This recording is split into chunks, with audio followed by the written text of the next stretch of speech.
7.8 की तीव्रता से धरती क्या हिली, तुर्की तो जैसे तबाह हो गया और काल के गाल में समा गई 38,000 से ज़्यादा जिंदगियां। भूकंप के झटके ने सीरिया को भी सुपर शॉक दिया है और स्वाहा हो गई 5,800 जिंदगियां। बेशक भूकंप भारत से हजारों किलोमीटर दूर आया, लेकिन वो अपने साथ सवाल भी लेकर आया है। सवाल यह है कि अगर भारत में इस तीव्रता का भूकंप आया तो क्या होगा, हम कितने तैयार हैं, खासकर राजधानी दिल्ली में क्या होगा। नमस्कार, स्वदेश आवर में आपका स्वागत है। मैं हूं आपके साथ अनिल राणा। आज इसी मुद्दे पर चर्चा करेंगे क्योंकि भूकंप को लेकर यह सवाल दिल्ली हाईकोर्ट ने दिल्ली सरकार से पूछा है। दिल्ली में इमारतों की भूकंपीय स्थिरता की जांच को लेकर कोर्ट पहले भी सवाल खड़े कर चुका है। कोर्ट ने चिंता जताते हुए कहा था कि भूकंप आने पर सरकार की उदासीनता से लाखों लोगों की जानें जा सकती हैं। भारत में तुर्की जैसा भूकंप आने की भविष्यवाणी डच रिसर्चर फ्रैंक होगर बीट्स भी कर चुके हैं, लेकिन भविष्यवाणी की बात को अगर दरकिनार कर भी दें तो अगर देर सवेर कभी ऐसा होता है तो क्या होगा। इस मुद्दे पर हमारे साथ चर्चा करने के लिए तीन मेहमान जुड़ेंगे।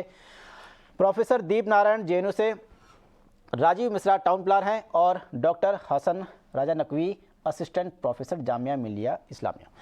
सर, आप तीनों का बहुत बहुत स्वागत है हमारे प्रोग्राम में। सबसे पहले हसन साहब आपके पास ही आना चाहूँगा और ये समझना चाहूँगा कि अगर जिस तरह से हाईकोर्ट ने सरकार से सवाल पूछा है कि अगर भूकंप आता है तो तैयारी क्या है, मैं आपसे ये समझना चाहता हूँ कि अगर वाकई में भूकंप आता है तो सरकार की कितनी बड़ी भूमिका इस क्षेत्र में बन जाती है।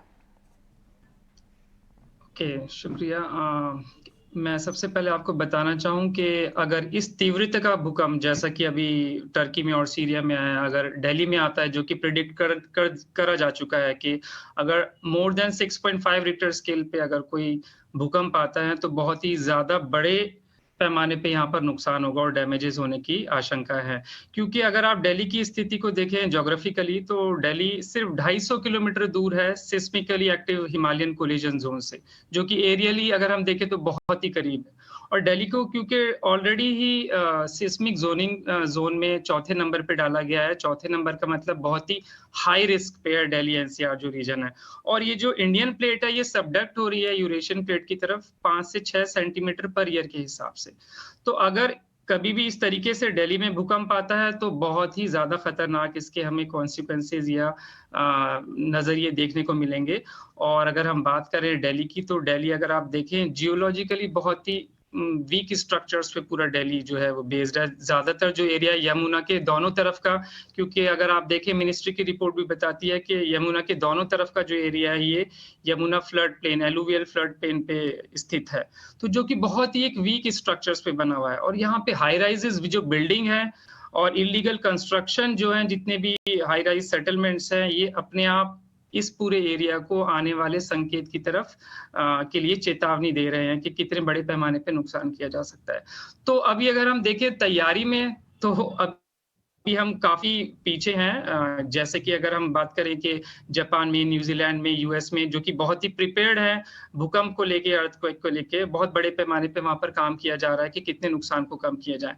बट अभी तक हमारे देश में स्पेशली दिल्ली एनसीआर रीजन जो जोन 4 में, यहाँ पर इतनी तैयारियां नहीं है, क्योंकि ऑलरेडी यहाँ पर ये 3 फॉल्ट लाइन जो होती हैं, जो ज्योग्राफी जियोलॉजिकल हम बोले फॉल्ट एरिया से बहुत ही करीब है दिल्ली, ठीक है।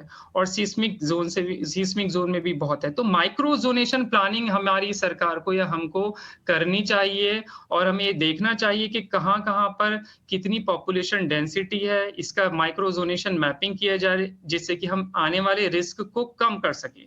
क्योंकि पॉपुलेशन डेंसिटी बहुत ज्यादा है, 11,000 से ज्यादा लोग 1 किलोमीटर स्क्वायर एरिया में रह रहे हैं, क्योंकि हमारा हॉरिजेंटली एक्सपेंशन से ज्यादा हमारा वर्टिकल एक्सपेंशन है हाई राइज बिल्डिंग को लिए। तो तैयारियां करने की हमें बहुत जरूरी है। हमें मल्टी डिसिप्लिनरी अप्रोच लगानी पड़ेगी, हमें टेक्निकल ट्रेनिंग की जरूरत है, इंस्टीट्यूशनल डेवलपमेंट की जरूरत है, और हमें legal and enforcement. Deep sir, आपसे यही सवाल मैं पूछना चाहूंगा जो अभी नकवी सर से पूछा मैंने कि अगर माना भूकंप आता है तो जैसे बोलते हैं ना कि सरकार क्या कर लेगी इस भूकंप में, तो वाकई मैं आपसे समझना चाहता हूँ कि सरकार क्या कर सकती है अगर ऐसी कंडीशन आती है, कितनी जिंदगियां बचा सकती है, कितनी कैसे। जी दीप सर, आपका आवाज आ रही है?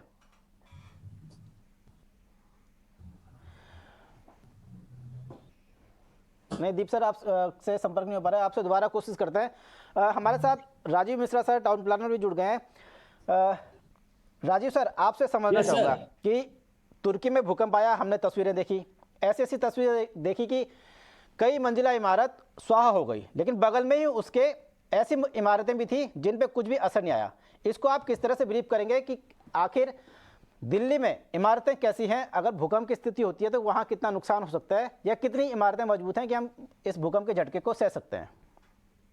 देखिए, हर एक शहरों में जब बिल्डिंग इमारतें बनती हैं तो वहाँ की लोकल गवर्नमेंट, जो म्युनिसिपल कॉरपोरेशन होती है, वो बिल्डिंग्स को अप्रूवल देते हैं जिसके पास अर्थक्वेक रेजिस्टेंस स्ट्रक्चर की मान्यता हो। ऑल स्ट्रक्चर्स, जितनी भी बिल्डिंगें बनती हैं, वो अर्थक्वेक रेजिस्टेंस सीस्मिक जोन के हिसाब से डिजाइन किए जाते हैं। इसका मतलब ये है कि जब भूकंप आएगा तो बिल्डिंग हिलेगी, गिरेगी नहीं। लैटरल फोर्सेस जो बिल्डिंग की होती है वो आप लोगों को ये बता देगी कि भूकंप आया है, आप तुरंत बिल्डिंग खाली करिए। तुर्की में जो हुआ वो मेरे ख्याल से कुछ बिल्डिंगें अर्थक्वेक रेजिस्टेंस डिजाइन की नहीं थी, और जो भूकंप का रिचर स्केल था वो इतना मैसिव था कि बिल्डिंग को हिलने के बाद भी ऐसा मौका लोगों को नहीं देने की कोशिश मिली जिसकी वजह से लोग बाहर निकल सकें। तो हमको ये देखना है कि हर शहरों में जहां पर फॉल्ट लाइन है, जहां पर सीस्मिक जोन हाई है, वहां पर अर्थक्वेक रेजिस्टेंस स्ट्रक्चर को ही हम मान्यता दें।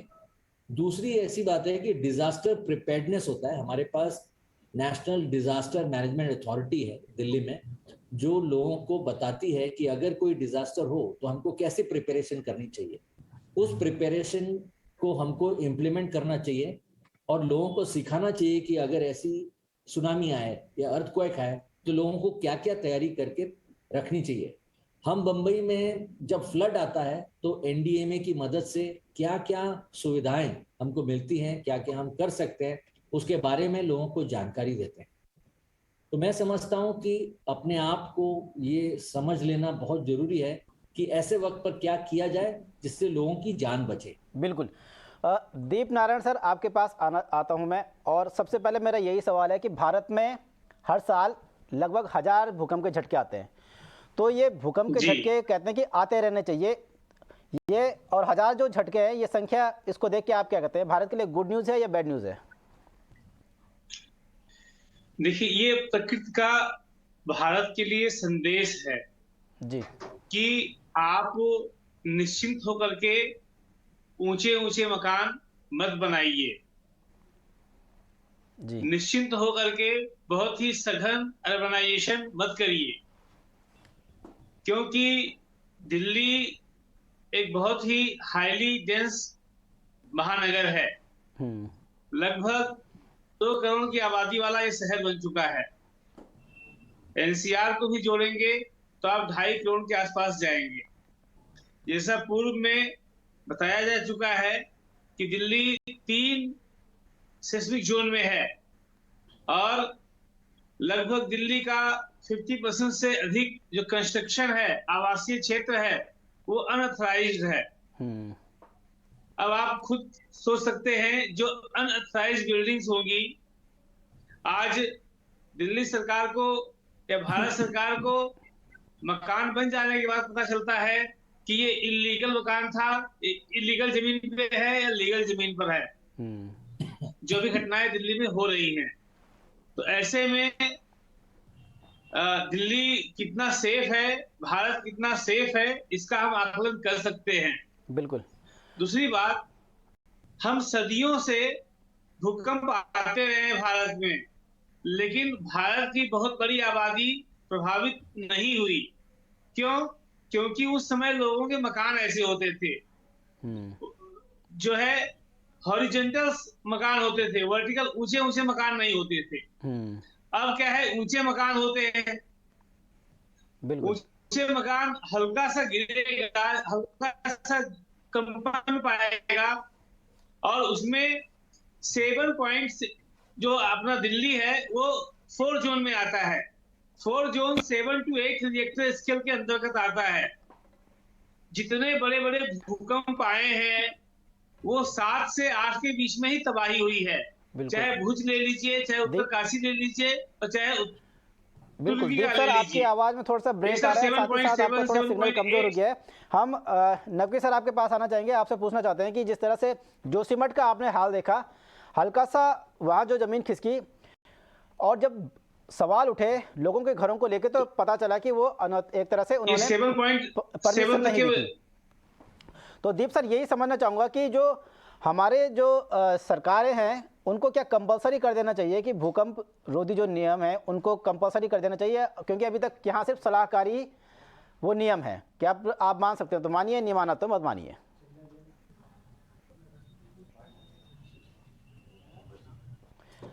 नकवी सर, आपसे ये मेरा सवाल था।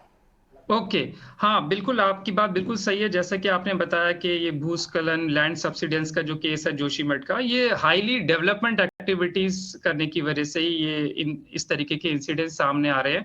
और जैसे कि पहले ही पता है, इस तरीके के सिस्मिक जोन्स जो प्रोन एरियाज हैं, जो कि फॉल्ट एरिया से और थ्रस्ट एरिया से बहुत पास है, यहाँ पर सरकार को किसी ना किसी तरीके से डेवलपमेंट एक्टिविटीज को जो एक्सटेंसिव लेवल पर हो रही हैं उसको कम कर देना चाहिए। बहुत हाई लेवल की ड्रिलिंग्स और बहुत हाई लेवल का डेवलपमेंट और कंस्ट्रक्शन रोक देना चाहिए पहले से ही, जिससे कि भविष्य में आने वाले इस तरीके के जो हजार्ड्स हैं या कोई इंसिडेंट्स हैं, ये वहां पर कम हो।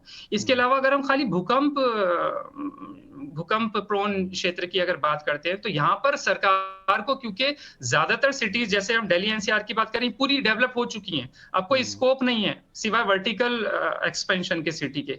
तो यहाँ पर हमें बिल्डिंग एलिमेंट्स को जो कि रेजिस्ट हो अर्थक्वेक को लेके, उस पे काम करना चाहिए कि किस तरीके की नींव हो मकानों की, फाउंडेशन उसकी कैसी हो, कॉलम उसके जो है वो बनाए कैसे बनाए जाएं, लोड बियरिंग वॉल्स किस तरीके की बनाई जाएं कि जिससे कि अगर कोई भूकंप आता है तो इतने लेवल के झटके वो भूकंप के झेल सकता नहीं सकता। बिल्कुल बिल्कुल इसके नकवी साथ सर, साथ इसके आपको साथ साथ आपको माफ़ी चाहता हूँ, आपको रोकना चाहूँगा, हमारे पास समय समाप्त हो चुका है। तो आप लोगों ने इस मुद्दे पर काफ़ी अहम राय रखी और भी बात करना चाहते थे, लेकिन वक्त नहीं है। फिलहाल इस चर्चा को यहीं पे विराम देते हैं और आप सभी का शुक्रिया करते हैं। बहुत बहुत शुक्रिया आपका हमारे शो में जुड़ने के लिए।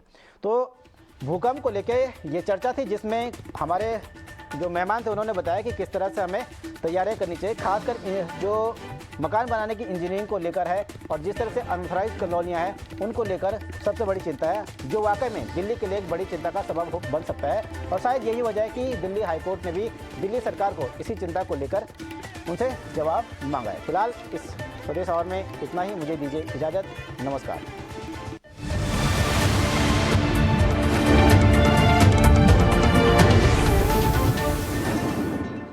दूसरी तरफ एसआईपीज भी रिकॉर्ड स्पीड से चल रही हैं।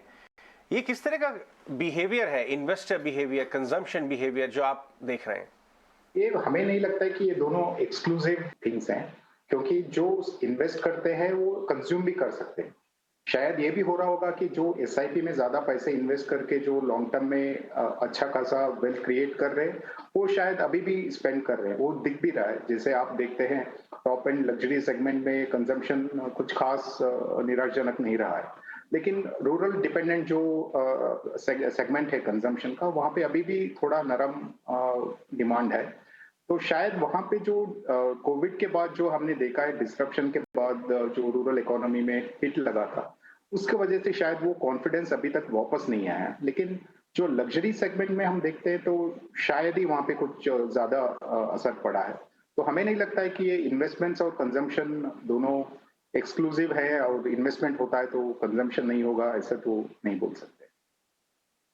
हर्षा, मानसी दिस साइड, ये तो हुई ताज़ा कंजम्पशन पैटर्न की बात, लेकिन कमिंग टू मार्केट्स, किस तरह के इन्फ्लुएंसेस इस वक्त देखने चाहिए? क्योंकि काफ़ी सारे डेटा पैटर्न्स, काफ़ी सारे डेटाज, अभी हमने सीपीआई के फिगर्स देखे, इंटरेस्ट रेट सिनेरियोज को समझना चाहते हैं। क्या आपको लगता है कि इन डेटा पॉइंट्स के तौर पर मार्केट्स के इन्फ्लुएंसेस को ड्रॉ करना चाहिए, या फिर आने वाले कुछ दिनों में मार्केट्स के सेंटिमेंट्स को, मार्केट्स में आने वाले ट्रिगर्स को ध्यान में रखते हुए फिर कोई रणनीति बनानी चाहिए? देखिए मानसी, ये जो हाई फ्रीक्वेंसी इंडिकेटर्स होते हैं, जैसे आपका आईआईपी हो गया या इन्फ्लेशन हो गया, ये सब इंडिकेटर्स में हर एक इंडिकेटर को अगर हम देखने जाते हैं तो शायद ही कुछ वहां से ट्रेंड निकल के बाहर आएगा। तो उससे ज्यादा बेहतर रहेगा कि आप थोड़ा medium to long term trends देखें और देखें कि कहाँ पे इन्फ्लेशन जा रहा है, कहाँ पे इंटरेस्ट रेट्स जाने का आशंका है, और फंडामेंटल्स पे क्या हो रहा है, अर्निंग्स ग्रोथ ट्रेजेक्टरी क्या होने वाला है, ये सब चीज ज्यादा मायने रखते हैं, ज्यादा आपको ट्रेंड पकड़ने में मदद करेंगे। तो हमारे हिसाब से इन्फ्लेशन अभी जो चल रहा है वो यहाँ से मॉडरेट होना चाहिए कुछ महीनों में।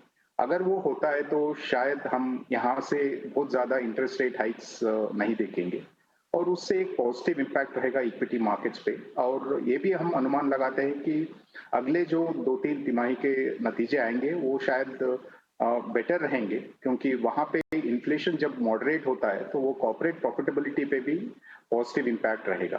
तो ये सब देखते हुए हमें नहीं लगता है कि बहुत ज्यादा निराश होना चाहिए मार्केट्स को देखें। जरूर ये बात है कि पिछले 15-18 महीने में मार्केट शायद एक नैरो रेंज में ट्रेड हो रहा है, लेकिन वैल्यूएशंस खास तरीके से एडजस्ट हो चुके हैं, तो यहाँ पे बहुत ज्यादा मंदी नहीं करना चाहिए। हर्षद, थोड़ी देर पहले ही हमारे चैनल ईटी नाउ पे इंग्लिश में रमेश दमानी जी जुड़े थे। वो ये कह रहे थे कि रेलवे और डिफेंस सेक्टर में काफ़ी सारे शेयर अभी भी सस्ते हैं। देखिए, एक लेमैन जो सोचता है ना, वो ऐसे सोचता है कि देखिए रेलवे और डिफेंस के शेयर काफ़ी चल गए हैं, अब हमको इसमें खरीदना नहीं चाहिए। लेकिन एक प्रोफेशनल और एक्सपर्ट वैल्यूएशन ढूंढ लेता है और वो कहता नहीं अभी तो और चलेंगे, तो पक्की चीज़ को और पक्का कर लेते हैं। तो रमेश दमानी जी का बयान कुछ वैसे ही है। लेमैन के तौर पर हम सोच रहे हैं कि महंगे हैं, वो सोच रहे हैं अभी तो सस्ते हैं। आप भी एक्सपर्ट हैं, आपको क्या लगता है कि रेलवे और डिफेंस के शेयर चलेंगे? और बिल्कुल, ये दोनों सेक्टर्स में हमारे पॉजिटिव आउटलुक है। और अगर हमारे काफी सारे पोर्टफोलियोज देखेंगे वहाँ पे काफी कुछ इस दोनों सेक्टर्स के स्टॉक्स जो हैं वो है हमारे पोर्टफोलियो में। तो ये जरूर है कि ये सब स्टॉक्स चल चुके हैं, लेकिन वो अगर आप शॉर्ट टर्म के बारे में देखते हैं तो शायद आपको लगेगा कि वैल्यूएशंस रीजनेबल लेवल से थोड़ा हाई है या स्टॉक्स चल चुके हैं।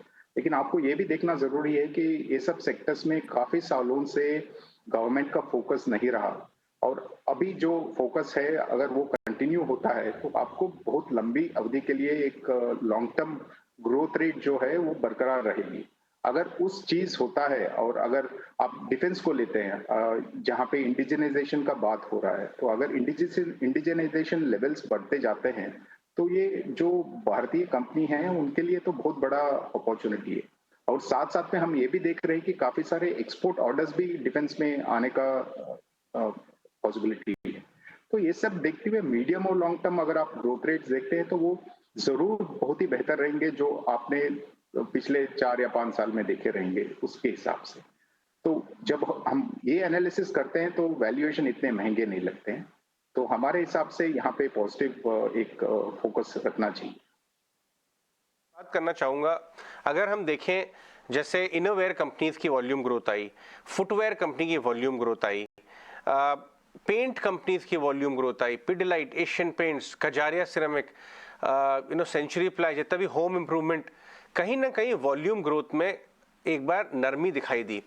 ये एक सेक्शन ऑफ कंजम्पशन जो है वो थोड़ा ठहरता हुआ नजर आ रहा है। क्या ये जारी रह सकता है? क्या ये थोड़ा परेशान होने वाली बात है, क्योंकि इन्फ्लेशन कह लीजिए अब कहीं ना कहीं लैग इफेक्ट दिखाई दे रहा है कंजम्पशन स्लोइंग डाउन में। अगर मॉनसून भी थोड़ा गड़बड़ हो गया तो ये एक दिक्कत की बात हो सकती है, रिस्क है। बिल्कुल, इसके ऊपर एक थोड़ा नजर तो रखना चाहिए, क्योंकि हमारे हिसाब से 2 चीज हुए हैं यहाँ पे। एक तो कोविड डिसरप्शन के बाद जब मार्केट्स रीओपन हुए, काफी सारा जो पेंटअप डिमांड बोलते हैं वो शायद आ चुका है मार्केट में। उसके वजह से शायद जो बहुत ही स्ट्रांग डिमांड जो हमने फेस्टिव सीजन के पहले जो देखा था वो शायद सस्टेन नहीं हो पा रहा है। दूसरा चीज ये भी हो सकता है कि जैसे इन्फ्लेशन 6-6.5% का हो चुका है और उसका इम्पैक्ट भी शायद थोड़ा बहुत कंज्यूमर डिमांड पे हुआ है, और उसके लेते हुए भी शायद थोड़ा बहुत डिमांड में नरमी है। तो ये दोनों चीज जब रिवर्स होंगे हमें लगता है कि ओवरऑल कंजम्पशन भी इंप्रूव होना चाहिए। जैसे आपने बात किया मानसून तो डेफिनेटली देखना चाहिए, क्योंकि पिछले 4-5 मानसून तो काफी अच्छे रहे हैं, लेकिन वी हैड कोविड डिस्ट्रप्शन, उसके वजह से रूरल इकोनॉमी में प्रॉब्लम रहा है। अगर इस मानसून में कुछ उथल पुथल होता है तो शायद थोड़ा रूरल रिकवरी जो हम एक्सपेक्ट कर रहे हैं सेकेंड हाफ में, उसमें भी थोड़ा प्रॉब्लम हो सकता है। लेकिन आज के दिन में लगता है कि जैसे रिजर्वॉयर लेवल्स काफी अच्छे हैं और पिछले जो सालों में मानसून जो अच्छा रहा उसके वजह से जो एक वाटर लेवल जो ग्राउंड में है उसका भी असर पड़ेगा। और ये सब देखते हुए लगता नहीं है कि एग्रीकल्चरल प्रोडक्शन में इतना ज्यादा नीचे का अनुमान लगा सकते हैं इस मोमेंट पे। तो ओवरऑल ठीक ही रहना चाहिए और शायद रिकवरी थोड़ा बैक एंडेड रहे। Right, all right. हर्षा, बहुत बहुत शुक्रिया हमसे बात करने के लिए। आखिरी वाली बात बहुत अच्छी बोली उन्होंने कि हालांकि मॉनिटरेबल है ये, थोड़ा बहुत कुछ सर्टेन कैटेगरीज का स्लो डाउन, लेकिन रिजर्वॉयर लेवल बहुत अच्छे हैं। तो मानसून अगर थोड़ा सा डेफिसिट भी होता है 10-15%, तो रिजर्वॉयर लेवल्स की वजह से कोई बहुत बड़ा इम्पैक्ट शायद ना आए, लेकिन एक मॉनिटरेबल जरूर है। हमारे साथ एम्बिट एसेट मैनेजमेंट के सीईओ सुशांत भंसाली जुड़ रहे हैं। सुशांत, बहुत बहुत शुक्रिया 18 नाउ स्वदेश पे आने के लिए। मैं दो इनपुट से आज अपनी बातचीत शुरू करना चाहूंगा। एक तो one of its kind deal India ने एयरबस और बोइंग को ऑर्डर दी है। मतलब इस डील की आप मतलब कितनी बड़ी डील है ये आप समझ लीजिए कि एक कमर्शियल डील पे हमारे प्रधानमंत्री तो गर्व से बातचीत करते हुए नजर आए कल। बोइंग और इमैनुअल मैक्रोन भी उसमें शामिल थे, हमारे चंद्रा साहब भी थे, लेकिन बाइडेन साहब ने ये कमेंट्स दिए हैं इस डील के बारे में कि उससे यूएस में कितने स्टेट्स को जॉब मिलेगी और कितनी बड़ी है। ये अपने आप में एक बहुत बड़ी बात है कि हम इतने बड़े बड़े हमारी कंपनी परचेजेस कर रही हैं कि दुनिया भर की बड़ी बड़ी इकोनॉमीज में जॉब क्रिएशन हो रहा है। और जॉन ग्रे जो ब्लैकस्टोन के आज इंडिया घूम रहे हैं अभी, वो कह रहे हैं पिक्चर अभी बाकी है। तो शायद हम नियर टर्म में अपनी डिफिकल्टीज को बहुत ज्यादा ओवर एस्टिमेट कर लेते हैं और लॉन्गर टर्म को हम शायद अंडर एस्टिमेट करते हैं। बिल्कुल सही कहा अजय आपने। एंड पिछली बार भी मैं जब आपके शो पर आया था तो यही बात की थी मैंने कि इंडिया का जो डंका बजेगा पूरे दुनिया में, वो नेक्स्ट 2 या 3 डिकेड शायद इंडिया के हैं। और ये सब जो अनाउंसमेंट्स आ रहे हैं, जैसे पूरी दुनिया के लोग बात कर रहे हैं इंडिया की मजबूत इकोनॉमी के बारे में, ये सब आई थिंक यही सजेस्ट करता है कि इंडिया से ज्यादा शायद इंडिया के बाहर लोगों को ज्यादा उत्साह है इंडिया के बारे में। और जो दूर से देखता है आई थिंक वो जो शॉर्ट टर्म नॉइस होता है उसको इग्नोर करता है, because they look at the bigger picture. और इस हिसाब से मेरे हिसाब से जिस बाकी सब लोग बाहर से बात करते हैं, इंडिया की तरफ देख रहे हैं, लोगों को इंडिया से काफी उम्मीदें हैं कि शायद India will lead like the way China led the last 3 decades for the global growth. Okay, अच्छा थोड़ा फीडबैक दीजिए सुशांत। आप देश भर में भ्रमण करते रहते हैं अपने big HNI clients, family office variety से, क्योंकि ट्रेडर्स तो थोड़ा ये समझ के बैठे हैं और नियर टर्म एक्टिविटी वाले कि इन्फ्लेशन शायद थोड़ा ज़्यादा रह सकता है, और एक नियर टर्म एक्टिविटी का व्यू ये है कि बाजार थोड़ा सा अभी ठीक नहीं है। लेकिन मिड टू लॉन्ग टर्म वाले जो आपके क्लाइंट्स हैं, फैमिली ऑफिस, बिग एचएनआईज, वो बाजार में किस तरह अप्रोच कर रहे हैं और आप उन्हें क्या एडवाइस दे रहे हैं? श्योर। सो लास्ट 2-3 महीने से हम देख रहे हैं कि जो सारे इंडिकेशंस आ रहे हैं, इफ वेदर हमारे क्लाइंट मीटिंग्स के जो फीडबैक है उस पे, या फिर जो डेटा मिल रहा है म्यूचुअल फंड और पीएमएस इंडस्ट्री पे ऑन सेबी, राइट, वहां सबसे ये इंडिकेशन आ रहा है कि बाजार से पैसा निकल नहीं रहा है, पैसा इधर से उधर घूम रहा है। विच मीन्स बिकॉज लास्ट 1.5 साल में जब मार्केट वहां का वहां है, मोर और लेस निफ्टी 18,000 पे ही है लास्ट 1.5 साल से, कभी थोड़ा ऊपर कभी थोड़ा नीचे, बट अंदाजन करीब 1.5 साल से सेम स्तर पर जब है बाजार, और लोगों का पैसा नहीं बना है बिकॉज ऑफ दैट, जो हम टेक्निकल टर्म से बोलते हैं टाइम करेक्शन ऑफ मनी, जो हो रहा है लास्ट 1.5 साल से। तो काफी लोग अपने पोर्टफोलियो में बदलाव कर रहे हैं, फंड मैनेजर्स चेंज कर रहे हैं, पैसा इधर से उधर घुमा रहे हैं, बट इक्विटी से बाहर कोई नहीं जा रहा है। थिंक जो हमने लास्ट 3-4 साल में इक्विटी की तरफ रुझान देखा है लोगों का, moving out of other asset classes like real estate या गोल्ड या फिर इवन ऑल्टरनेटिव डेट, वहां सबसे जो इक्विटी फ्लोज आए हैं वो अभी भी जमे हुए इक्विटी मार्केट्स में। लोग शायद पैसा नहीं बन रहा है तो स्टॉक चेंज कर रहे हैं या पोर्टफोलियो चेंज कर रहे हैं, बट पैसा अभी भी इक्विटी मार्केट में है, और लॉन्ग टर्म लोगों को काफी अपेक्षा है कि इंडिया का इक्विटी मार्केट काफी अच्छा डिलीवर करेगा। सो लोगों का उत्साह जो है इक्विटी की तरफ, वो उसमें कोई भी हमको अभी भी वो सेट पॉइंट नहीं दिख रहा है लोगों का कि इक्विटी से विश्वास उठ रहा है। उसमें I think one of the major elements behind this feedback I think is that कि नॉर्मली कोई भी साइकिल में बाजार तेजी के बाद एक बार गिरता है, जबकि 1.5 साल से हमने देखा है कि बाजार गिरा नहीं है अभी तक, जहां पे लोगों को एकदम से इंडेक्स 20%, 25%, 30% की गिरावट दिखी हो। उस वजह से लोगों का जो विश्वास है वो इक्विटी पे कायम है अभी भी। सुशांत, हालांकि ये कहना थोड़ा जल्दबाजी भी है और अब इसकी उतनी वेटेज भी नहीं रही है क्योंकि टेक्नोलॉजी काफ़ी आगे, लेकिन फिर भी अभी भी मार्केट के अंदर नोटिस होता है कि आपका मॉनसून कैसे चल रहा है। तो इस बार जो शुरुआती बातें उठ रही हैं वो ये कह रहे हैं कि शायद इस बार का मॉनसून उतना अच्छा नहीं होगा और गर्मी थोड़ी ज़्यादा पड़ेगी। कुछ फर्क पड़ेगा इससे बाजार पे? ये शॉर्ट टर्म नॉइस हमेशा आई थिंक चलता रहेगा, और ये जो ऑलरेडी पहला सर्वे आ चुका है जहाँ पे बोथ आई थिंक यूएस वाले और इंडिया वाले जो सर्वेक्षण आए हैं अभी तक, जो रुझान दे रहे हैं कि जो अल नीनो इस बार शायद आएगा, और जो अल नीना जो 3-4 साल से इंडिया में अच्छा मानसून हो रहा था वो शायद इस बार नहीं होगा, ऐसा फर्स्ट इंडिकेशन है। बट ये वक्त ही बताएगा। क्लाइमेट चेंज जिस हिसाब से हो रहा है, I think it's becoming increasingly difficult for people to forecast in even probably 2 or 3 months ahead of the monsoon. So ये कयास तो लोग लगाते रहेंगे, बट जैसे जैसे समय बीतेगा और मोर इंडिकेशंस आएंगे तभी इसमें क्लैरिटी आएगी। आजकल बहुत डिफिकल्ट हो गया है मेरे हिसाब से अनुमान लगाना कि ऊंट किस करवट बैठेगा। मॉनसून का अभी तक लोगों को लग रहा है कि शायद गर्मी ज्यादा रहेगी और बारिश कम आएगी, तो 4 साल की जो अच्छी बारिश हमने देखी है वो शायद नहीं है। बट उसके हिसाब से मैं एक चीज बोलना चाहूंगा कि 4 साल से जो अच्छी बारिश हुई है उसकी वजह से ग्राउंड वाटर जो इंडिया में है लेवल्स, वो almost I think historic high पे है, जिसकी वजह से इरिगेशन में इतनी प्रॉब्लम नहीं आना चाहिए, और पावर सेक्टर हमारा I think is doing well. So from if we have ground water और पावर सेक्टर अच्छा चल रहा है इंडिया में, then we don't foresee a large challenge to the sowing and its impact on the crops. That's quite a different view. ये view in fact बाजार के लिए मायने भी रखता है कि क्या चैलेंजेस होंगे या नहीं होंगे एल नीनो के आने से, और अगर होते हैं तो हम उसे कम्बैट कैसे करेंगे। ठीक है, आप जैसे अभी थोड़ी देर पहले कह रहे थे कि कहीं ना कहीं टाइम वाइज करेक्शन देखने को मिला है, क्योंकि बहुत सारा आउटफ्लोज रहे हैं भारत बाजार से एशियन मार्केट्स में, दूसरी कंट्रीज में गए हैं। क्या बड़ी रीजंस होंगे कि ये वापस फ्लोज इंडिया में वापस आए? क्या अर्निंग विजिबिलिटी आगे के लिए सुधरती आपको दिखती है? क्योंकि अर्निंग्स को कैसे आप एनालाइज किया, लॉन्ग टर्म में तो पिक्चर तभी सुधरेगी अगर अर्निंग विजिबिलिटी एफआईज को, बड़े इंस्टीट्यूशंस को दिखेगी। तो आप उस फ्रंट पे क्या कहना चाहेंगे?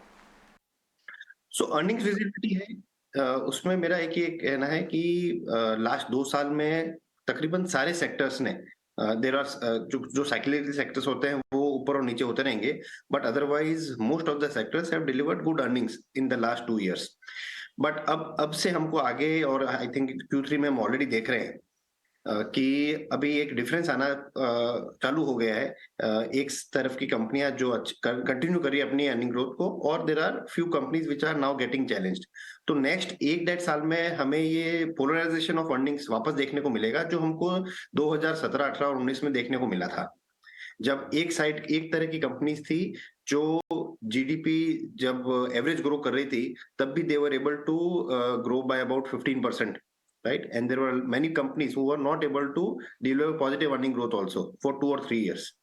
तो ये जो पोलराइजेशन होता है अर्निंग्स का, where a part of companies, एक तरफ से हम जो के शेप्ड बोलते हैं कि एक साइड की कंपनीज है जो अर्निंग्स ऊपर अपनी लेती रहेंगी और दूसरी साइड की कंपनीज अब थोड़ा चैलेंज फेस करेगी।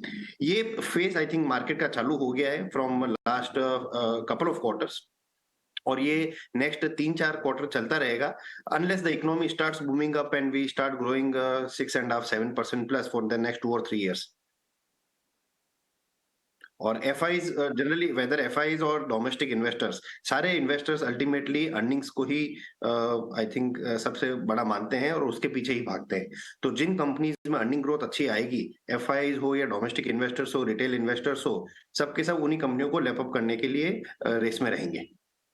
और ये अर्निंग डिस्पर्शन हमको आई थिंक थोड़ा विजिबल हो रहा है, और ये थोड़ा और ज्यादा विजिबिलिटी और जो डिफरेंस है between the earnings of one set of companies and the other, ये काफी ज्यादा विजिबिलिटी आएगी इन द नेक्स्ट 2 और 3 क्वार्टर्स, ऐसा हमें लगता है। सुशांत, जानने से पहले ये बता के जाएं कि कुछ ऐसे थीम्स या सेक्टर्स, ब्रॉडर मार्केट भी होंगे तो चलेंगे, जहां पे आपको लगता है कि अच्छी अपॉर्चुनिटी, स्टॉक पिकिंग अपॉर्चुनिटी अच्छी आ सकती हैं, इन्वेस्टर्स को रिसर्च करनी चाहिए, आपकी टीम भी उधर ज्यादा ध्यान दे रही है क्लाइंट्स के लिए? श्योर। तो ज्यादा आई थिंक 2 और 3 सेक्टर की बात करें तो ऑटो इज वन सेक्टर जहां पे हम काफी 1 साल से अभी करीब बुलिश हैं। आईटी पे हम वापस आई थिंक बुलिश हो गए लास्ट 2-3 महीने से, और IT companies have done well in this last 3 months. तो ये 2 सेक्टर हमें अच्छे लग रहे हैं। एक तीसरा सेक्टर जो जिसने आई थिंक अभी लास्ट 1.5-2 साल से पैसा नहीं बनाया है, probably about is chemicals. Chemicals वाले सेक्टर में आई थिंक जिस हिसाब से हम देख रहे हैं कि अर्निंग विजिबिलिटी दिख रही है कि लोग कंटिन्यू कर रहे हैं अपने कैपेक्स। कोई भी मैनेजमेंट ने अभी तक हमको लगता नहीं है कि अपने कैपेक्स में गिरावट की बात की है, लुकिंग एट की ग्रोथ नहीं आई है मेरी शायद तो मैं कैपेक्स कम कर दूंगा। सारे मैनेजमेंट तकरीबन ये बोल रहे हैं कि we are continuing to do our capex, जिसका आई थिंक सीधा तात्पर्य है कि उन लोगों को विजिबिलिटी है of revenues from their global clients. So chemicals can be probably another dark horse for this year. Point तो आपने बोला है, ये बात तो है, अक्सर बाजार में डिस्कस होता है, हम भी बात करते रहते हैं कि भाव काफी घट गए क्योंकि सिक्लिकल बिजनेस है। कुछ पोर्ट्स के ऊपर माल जो है वो इकट्ठा हो गया था, वो धीरे धीरे एब्जॉर्ब होगा, ये रॉ मटेरियल प्रेशर जो भी है।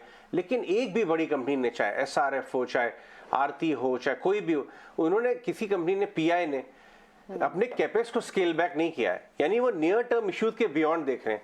वो 2 से 3-4 क्वार्टर्स के बियॉन्ड, 3 साल 5 साल, जब भयंकर डिमांड अपटेक आएगा तो उनकी कैपेसिटीज एक्स्ट्रा तैयार होनी चाहिए ताकि वो मिस आउट ना करें। ये बहुत अच्छा पॉइंट आपने बताया सुशांत, बहुत बहुत शुक्रिया आज हमसे बात करने के लिए।